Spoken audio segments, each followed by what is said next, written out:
Sponsored by Emidian LLC. This year's nominees in the category of Technology Integration: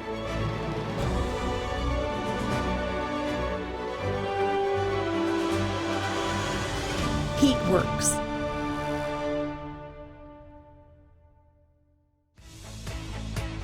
How's this for a crazy idea?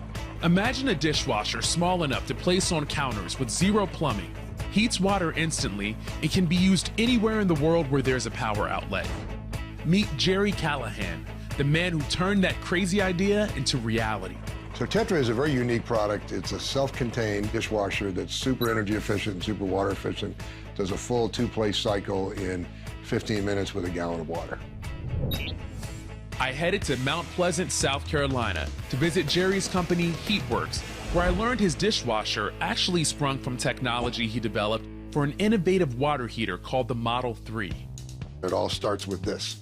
This is a resistance heating element. The world has been using electric resistance heating elements basically since 1851. And what happens is this thing gets really hot, like 600 or 700 degrees Fahrenheit, and then transfers the heat to the water. And what that does is the minerals in the water get fused or scaled or calcified onto that, which almost immediately reduces the efficiency, really shortens the life. All this scaling ends up falling off and getting in the bottom of your tank. Oh, gosh. That might have 4 or 6 inches of sediment in the bottom. So what did you do about it? So what happens when you have minerals in water? Well, it means that you can conduct electricity through the water. Sure. So I thought, well, why not use water as a resistor? So the only way to do that was advanced electronics and graphite electrodes, which transfer the electrical current into the water. And what that does is it increases the kinetic energy of the water molecules. They move faster when they collide with each other. They give it that additional kinetic energy in the form of heat instantly at the speed of light. Jerry patented his water heating technology and applied it to his countertop dishwasher. And so how does that translate into this beauty that we have? Well, the first thing we have is, of course, our technology, and this is a prototype for the thermal engine that goes inside of that. It's controlled by a circuit board, pretty much like this one. Underneath here is a reservoir.